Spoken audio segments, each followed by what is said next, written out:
Bem, galera, dando continuidade aí. Vamos ao inciso 12. Vou tentar ser um pouquinho mais breve nesse vídeo do que o anterior. O máximo eu quero chegar a meia hora de vídeo, para não ficar muito pesado, muito complicado, muito extenso também para assistir, tá bom?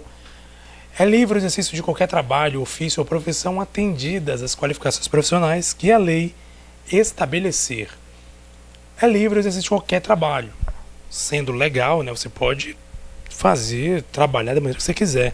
É livre, todo mundo pode trabalhar da maneira que achar melhor.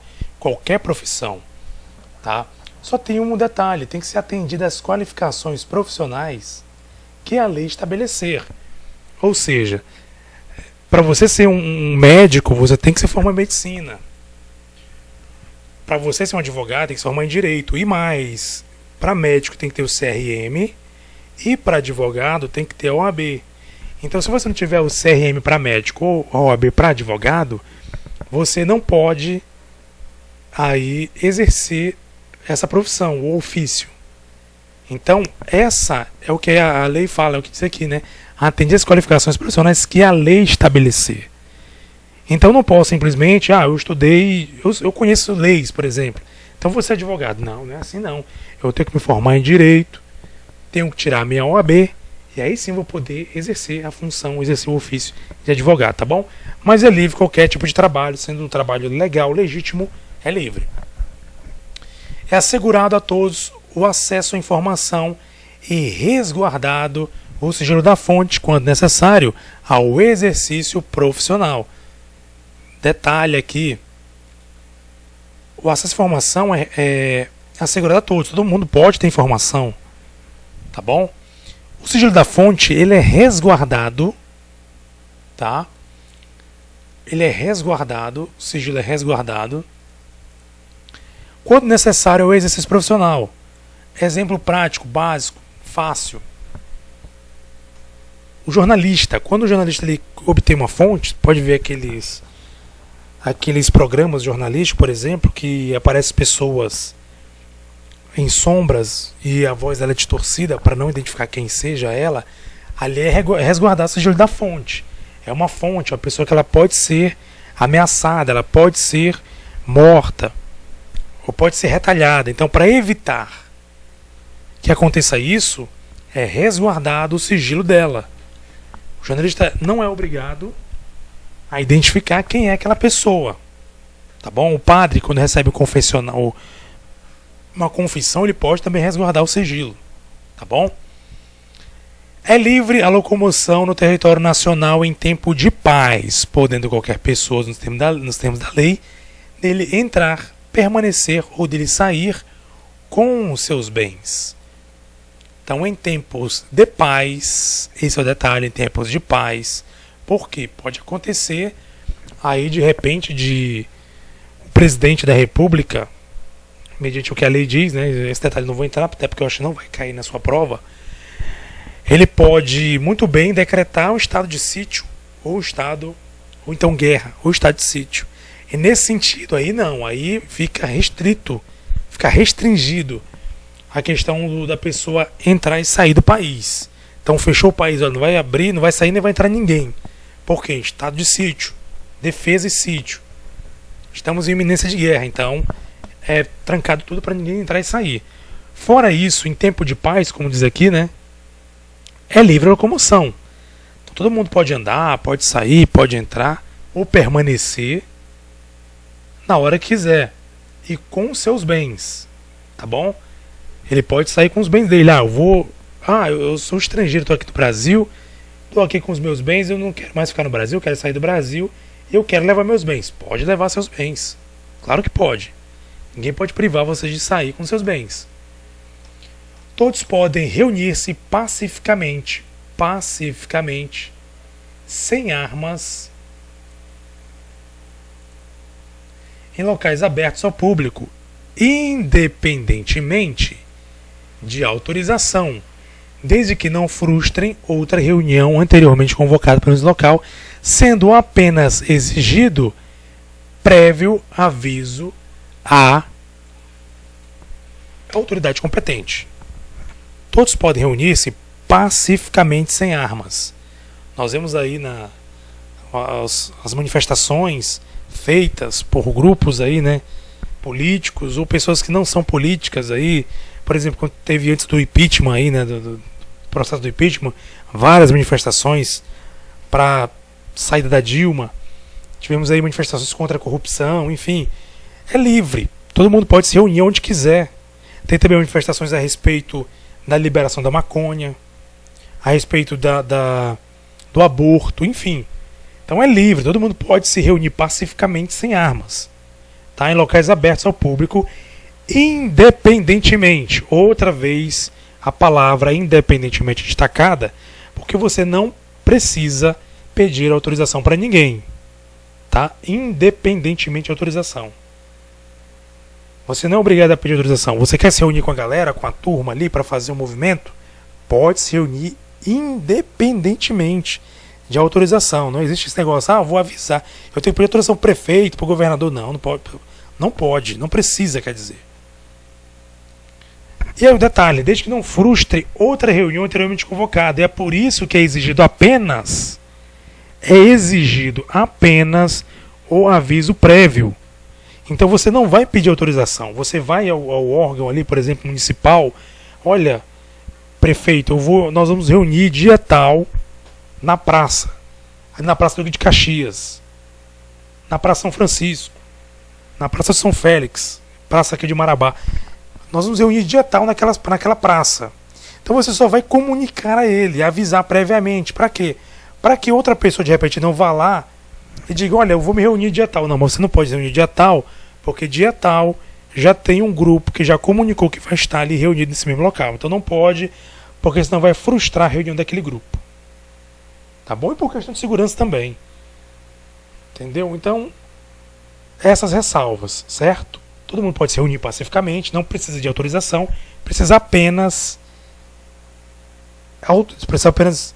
avisar previamente a autoridade para que ela venha tomar as medidas, né? Também, por exemplo, se você vai se reunir numa praça, vai ter que mandar ali o departamento de trânsito para deslocar os carros, os veículos, enfim, tomar as medidas que precisam serem tomadas para que não venha também atrapalhar o curso, né, da vida dos outros, tá bom? Inciso 17. É plena a liberdade de associação para fins lícitos. Plena liberdade. Fins lícitos. Você não pode se associar aí para vender maconha. E vocês não vão fazer isso, né? Vocês vão ser policiais militares. Então vocês não vão mexer com isso. Vocês vão combater o crime. Então, é plena a liberdade de associação para fins ilícitos, vedada a de caráter paramilitar, ou seja, a pessoa está ali com um grupo armado, não pode. Pode se associar para fins lícitos. Associação de moradores, associação de estudantes, associação de concurseiros, enfim. Não pode ser para fins ilícitos. É vedado, tá? E o caráter paramilitar é vedado. Não pode se unir com armas ou para a revolução, enfim, não pode. A criação de associações e na forma da lei, a de cooperativas, independem, outra vez aqui, olha, muito cuidado, onde tem independem, eu peço que você sublinhe aí onde você tem o material, para você não bobear, tá? A criação de associações, na forma da lei também de cooperativa, não só associação, como também cooperativa, independe de autorização. Quero criar uma associação? Eu não sou obrigado, eu não tenho que pedir autorização. Claro, eu vou ter que fazer o quê? Eu vou ter que, na verdade, lá na frente vai dizer, né? Deixa eu ver se vai dizer aqui. Não, não vai dizer, não. Não, vai dizer, vai dizer.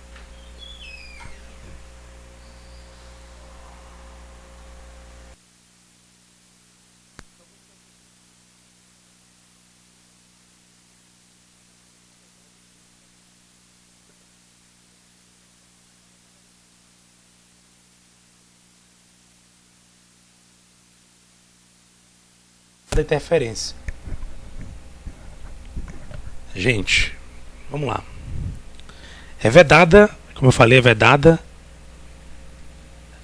Aliás, independe de autorização. Cooperativa e associação independe de autorização. É vedada a interferência estatal. Então, o Estado o que é? Município, Estado, governo federal, não pode interferir no funcionamento dessa associação. Não pode interferir. Tá? É vedada. As associações só poderão ser compulsoriamente dissolvidas ou ter suas atividades suspensas por decisão judicial. Muita atenção, hein? De novo, decisão judicial. Exigindo-se no primeiro caso, qual é o primeiro caso? Vamos começar de novo. As associações. Me enrolei aqui, gente. As associações só poderão ser compulsoriamente dissolvidas, ou seja, dissolvidas à força, ou ter atividades suspensas. Duas hipóteses, é a dissolução ou a suspensão por decisão judicial, tá bom? No primeiro caso, qual é o primeiro caso? Primeiro caso, vou colocar aqui umzinho só para identificar. Primeiro caso, caso número 1, seria aqui no caso a dissolução compulsória. No primeiro caso, o trânsito em julgado.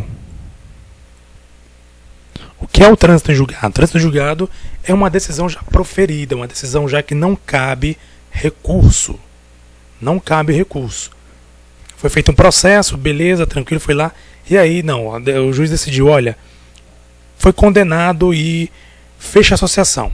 Então ela vai ser fechada compulsoriamente por uma decisão transitada em julgado. Agora, nesse caso aqui da suspensão, não precisa disso. Somente basta a determinação que é suspensa. Por quê? Vamos usar lógica para entender. Quando você dissolve uma associação, quando você encerra uma atividade, é uma coisa definitiva.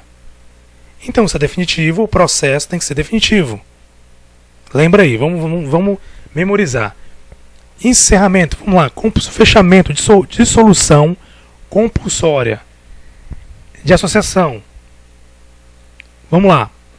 Se é para dissolver, se é para se encerrar, para acabar, então é definitivo. Se é definitivo, também tem que ser definitiva o pronunciamento ali, digamos, a decisão judicial tem que ser definitiva também. Então é o trânsito em julgado. Foi julgado, acabou, não tem conversa. Tá bom? Se é para suspender, então não é definitivo, é só por enquanto. Digamos, estamos aí investigando a associação e o juiz, né? Eu determina, vamos lá, vamos suspender a atividade dela enquanto a gente finaliza a investigação. Então vai lá uma decisão lá para suspender. E aí, durante o prazo da suspensão, ela não funciona. Aí depois termina o trânsito. Então foi verificado que realmente não houve irregularidades. Então o trânsito já diz, não houve irregularidade. Então, digamos aí, ele volta lá e tira essa suspensão e, no caso, o efeito suspensivo é retirado e a associação volta a funcionar. Ou então é transitado em julgado e aí encerra essa atividade de vez. Ok? Só para lembrar, isso aqui pode cair, viu? Lembra aí, não esquece não. Para encerramento de solução, trânsito em julgado. Para suspensão, basta uma determinação. Tá? Ninguém poderá ser compelido a associar-se ou a permanecer associado. Resumindo, você quer continuar associado? Você quer se associar? Quero me associar. Não quer? Não quero. Então beleza, você não é obrigado nem a se associar, nem a deixar de se associar. Ou permanecer, associado. Você não pode ser compelido, não pode ser obrigado, não pode ser empurrado. Fulano, você tem que se associar. Não, você não é obrigado, não. E nem permanecer. Se associou, não quero mais ser associado, quero sair. Você pode sair a qualquer momento. Você não é obrigado a associar e nem permanecer associado. As entidades associativas, quando expressamente autorizadas, têm legitimidade para representar seus filiados judicial ou extrajudicialmente. Muita atenção, mais uma vez eu repito o que eu falei no vídeo anterior, a FATESP ela costuma ser light, pelo menos é o que eu acho, algumas provas que eu vi, mas pode ser que ela venha pegando um pouco pesado, vai lá, incorporou um espírito de CESP, CESP-UNB, um espírito de FCC, que são bancas um pouquinho mais elaboradas. E aí ela coloca para você lá. Ela diz assim, de acordo com as associações, porque veja que a associação tem bastante coisa para se falar. Então você pode ser que caia uma questão, ouça bem, que eles coloquem a associação, que você vê aqui que dá do inciso 8 ao inciso 11 aqui, só fala de associação. Então pode ser que eles coloquem uma questão de associação. Olha, se eu não vou ser um vidente, vai cair a associação. E aí, em cima dela, nesses 4 incisos, aliás, nesses 3 incisos, 4, né? 4 incisos, eles podem colocar uma questão e várias alternativas. Em cima dessa questão com várias alternativas, tentar aí misturar as coisas na sua cabeça. Então, muita atenção, tá? Entidades associativas... Tô querendo falar ligeiro aqui, gente. Desculpa. As entidades associativas, quando expressamente autorizadas, destaque aí, expressamente autorizadas. Essa é a palavra-chave. Expressamente autorizada. Nós vamos ver aqui sobre sindicato e você vai ver o porquê que é importante você memorizar essa situação de expressamente autorizada, tá? Tem legitimidade, ou seja, é legítimo representar seus filiados judicial ou extrajudicialmente, ou seja, perante a justiça ou não perante a justiça, um acordo, um termo, enfim. Expressamente autorizados. Como assim expressamente? Não sei, de repente você assina um termo, assina ali uma procuração, né? Você tem uma procuração lá que a associação pega a assinatura sua, que você autoriza ela, ou uma ata, né, que você assina autorizando. Eu não sei, porque eu não sou advogado, não estudo direito, eu não sei como é que seria essa autorização. A verdade é que ela tem que ser expressa. Não sei se verbal também serve, a gente não vai entrar nesse mérito, porque a gente não é. Eu não sou estudante de direito, e também isso não vai ser perguntado na nossa prova. Então vamos nos ater à prova. Expressamente autorizado. Então, desde que seja expressamente autorizado, ou por meio do mandato, por meio de uma procuração, por meio de um termo, enfim, alguma coisa, ou verbalmente, não sei se serve também, expressamente autorizado expressou que você quer que ele te represente, você na forma de associado, então eles têm legitimidade para representar você. Agora, não expressou, não tem. Como é que pode cair na prova? Eles podem dizer que eles podem substituir essa palavra aqui, expressamente, por uma palavra que eu vou colocar aqui para vocês, que seria o oposto.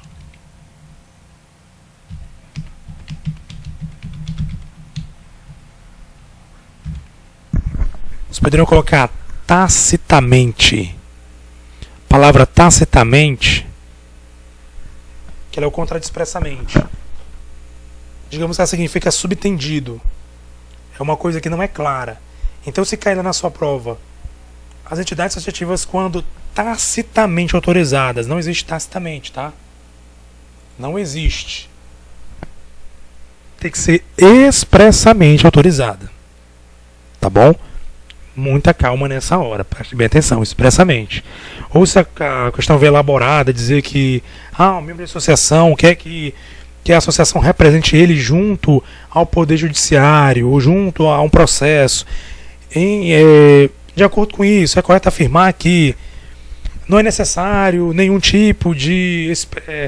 o associado não precisa expressar, basta a associação tomar iniciativa. Aí vai estar errado. Tá bom? Lembre disso, palavra-chave, expressamente autorizada, tá bom? É garantido, então, novamente vou repetir. Leia com atenção, revise o que eu estou falando aqui sobre a associação, porque é uma forte candidata para cair. Veja constitucional para vocês, vai cair pouca coisa. E são 4 incisos que fala só de associação. Então leia com atenção tudo, claro, leia toda a Constituição, que você vai ter que estudar ela aí, esse conteúdo todo para a prova. Mas tente memorizar as palavras-chave e ouça quantas vezes você achar necessário esse vídeo para que você venha ter pleno conhecimento, compreender o que está acontecendo aqui. Tá bom? Vamos lá. É garantido o direito de propriedade. Não tem mistério. Todo mundo pode ser dono de propriedade. A propriedade atenderá à sua função social. Não tem muito o que falar aqui não, né? Função social. O que seria função social? Eu acho que a prova não vai exigir. Mas assim, ela tem que ter alguma função. Ela não pode estar lá, digamos assim, esse terreno é meu, deixa ele lá baldio sozinho. E principalmente isso aqui se trata de propriedade rural. Propriedade rural. Então, ela tem que ter uma função. Se ela não tiver função nenhuma, o Estado pode ir lá, o Estado que eu digo, o município, o Estado, o federal, o estadual, o municipal, enfim. Ele pode ir lá e tomar aquela propriedade, né? Porque não tem função nenhuma, ele vai lá e toma. Tem que atender a função social. A lei estabelecerá o procedimento para desapropriação por necessidade ou utilidade pública ou interesse social, mediante justa, prévia e indenização em dinheiro, ressalvados os casos previstos nesta Constituição. A lei estabelecerá o quê? O procedimento para desapropriação. Ou seja, pode ser desapropriado, todo mundo tem direito à propriedade. Tem direito? Tem. Mas a lei vai estabelecer o procedimento para desapropriar. Em que situações? Por necessidade ou utilidade pública, por interesse social, mediante justa e prévia indenização em dinheiro. O Estado pode tomar a tua propriedade? Pode tomar. Mas para ele te tomar, ele tem que ter uma necessidade. Ele não pode simplesmente chegar lá, me dá aqui a tua casa, me dá aqui a tua terra. Não. Ele vai ter que explicar o porquê. Ele vai ter que ter uma utilidade, ele vai ter que ter um interesse, uma necessidade, e mediante a isso, ele vai ter que dar uma justa e prévia indenização. Prévia. Exemplo. Vai ter que construir uma rua. A sua casa está bem no meio da estrada. E aí a prefeitura vai precisar que a sua casa não fique mais ali. Então o que ela vai fazer? Ela vai te chamar, olha, nós temos que fazer isso. Nós temos que tirar a sua casa. Sua casa está bem no meio da rua. Então a gente vai ter que tirar a sua propriedade. Porém, nós vamos aqui pagar a você, vamos te indenizar para que você não saia prejudicado, você possa comprar uma outra casa, outro local e possa morar com você e sua família. Então é isso. Ele vai desapropriar por uma necessidade ou interesse social. Mas ele vai ter que indenizar. Não é só tirar, tem que indenizar. Tá bom? O que você pode gravar para isso? A desapropriação é feita por necessidade e utilidade pública. Então, um interesse público. Não é um interesse particular, eu quero tirar você. Não. Interesse público. Certo? E a gente vai ver também lá na parte de administrativo, a gente vai ver essa situação que o interesse tem que ser público. Beleza? Vamos lá. No caso de iminente perigo público, a autoridade competente poderá usar da propriedade particular assegurado ao próprio indenização ulterior se houver dano moral. Vamos lá. Iminente perigo público. Existe o perigo. Um perigo de alagamento, um perigo de desmoronamento, enfim, um perigo. E aí a autoridade, ela poderá usar a sua propriedade. Ela poderá usar. Olha, essa propriedade fica no local onde a gente precisa colocar materiais, precisa trazer pessoas, precisa alocar alguma coisa. Então a gente vai precisar da sua propriedade. Então, nesse caso, iminente perigo, a autoridade pode sim usar. Assegurada ao proprietário a indenização ulterior. E o detalhe, se houver dano, como é que pode cair na sua prova? Pode cair assim. Diante de uma catástrofe, diante de uma situação, a prefeitura vai ter que desapropriar o morador. Desapropriar não, isso aqui é outro inciso. ela vai ter que utilizar a propriedade de um morador. E para isso, enfim, vai ter que utilizar. Aí pergunta lá para você, essa indenização, ela tem que ser feita sempre antecipadamente? Duas situações. A indenização não é antecipadamente, ela é ulterior ou anterior. Ela é ulterior, ou seja, posteriormente à situação. Tá bom? E outra situação, se houver dano, ao contrário do caso aqui da utilidade pública, é só uma utilização temporária. Ele não vai te tirar de lá, ele só vai utilizar. Aí, se por acaso vai utilizar a sua casa lá para fazer alguma coisa, um iminente perigo, para resolver uma situação ali urgente. Então, se ele verificar que houve dano, o cara quebrou sua parede, quebrou ali enfim, destruiu sua propriedade, então ele tem que te indenizar posteriormente. Agora, se houver dano, se não houver dano, não há de se falar em indenização. Tá bom? Lembre isso. Pode ser cair na tua prova lá dizendo, em todos os casos é indenizado. Não é indenizado em todos os casos. Se houver dano no caso da utilização da propriedade particular pela autoridade competente. Tá bom? Pela autoridade competente. É nesse caso. Nesse caso. Eu vou dar uma situação hipotética aqui. Não sei se aplica, mas vou sonhar aqui que se aplique isso. De repente, numa diligência, a PM tem que utilizar uma casa de alguém, a propriedade de alguém, tem que entrar naquela casa ali e ali de repente vai ter que trocar tiro, vai ter que, enfim, e de alguma maneira acaba causando prejuízos. Então, o Estado tem que arcar com esse prejuízo, porque ali foi utilizada pela autoridade competente no caso de iminente perigo. Falo para vocês, não sou advogado, não sou jurista, não sou nada. Se alguém às vezes você está errado, me desculpa, é só um exemplo louco para você fixar mais ou menos o que eu quero dizer. Você pode ver também aquele exemplo lá do desmoronamento. Está desmoronando, ou então um caso de enchente, alagamento, você precisa utilizar uma propriedade de alguém. Então, se houver dano, a autoridade tem que indenizar posteriormente, tá bom? Se houver dano, não esqueça disso. Então, não confunda a desapropriação com a utilização, tá? Aqui o inciso 24 está falando de desapropriação. Então tem que ser justa e prévia indenização em dinheiro antes, prévia antes. E aqui no caso de utilização é posterior, se houver dano, tá bom? Não confundam. À medida que a propriedade rural, assim definida em lei, desde que trabalhada pela família, não será objeto de penhora para pagamento de débitos decorrentes de sua atividade produtiva, dispondo a lei sobre os meios de financiar o seu desenvolvimento. Eu acho que não vamos se aprofundar muito nisso não, porque é uma prova que não é um nível CESP. Se fosse a CESP, pode saber que eles vão pedir um monte de coisa que você ia ficar horrorizado. Mas aqui o que ele vai querer saber você tem que lembrar que a pequena propriedade rural definida em lei,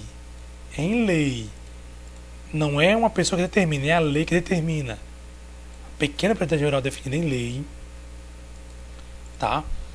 Desde que trabalhada pela família,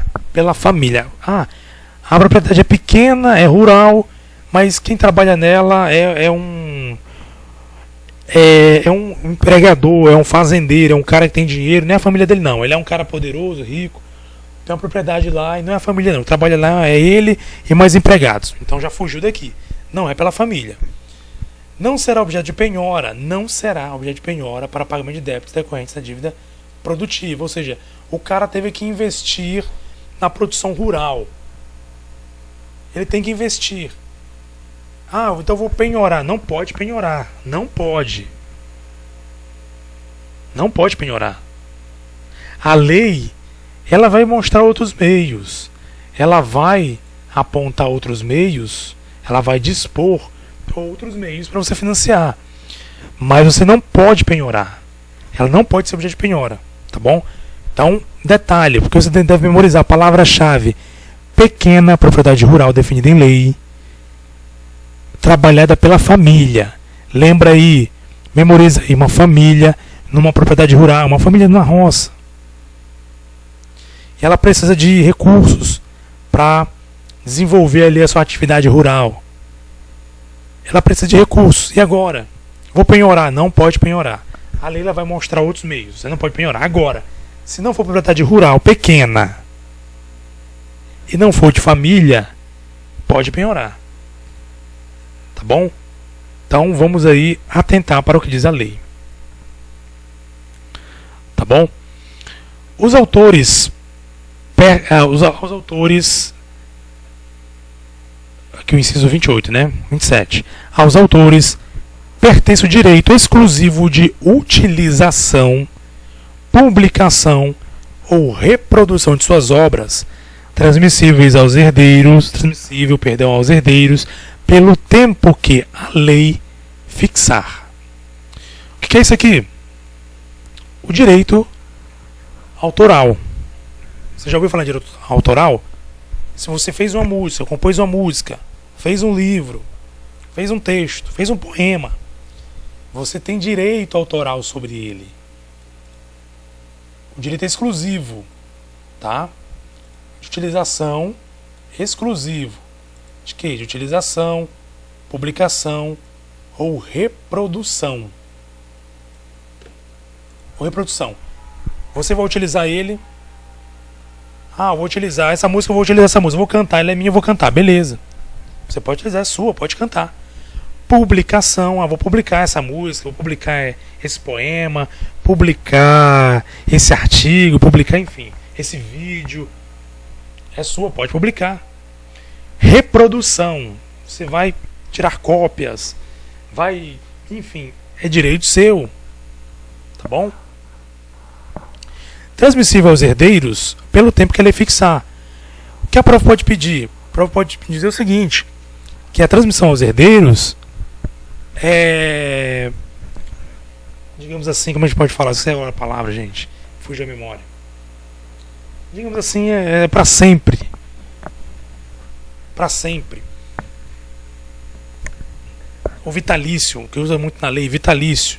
Dizer, os autores pertencem a tal, os herdeiros, pelo tempo que a lei fixava, de sei lá, pelo vitalício, vitalício. Ou seja, os herdeiros podem ficar com direito exclusivo, até direito autoral, para sempre. Não, não é. O tempo que a lei vai fixar. A lei vai fixar um tempo. Tá bom? Importante isso. Aos autores pertence ao direito exclusivo a utilização, publicação de produção. Então, aqui a gente vê o seguinte. A questão da liberdade de expressão de opinião,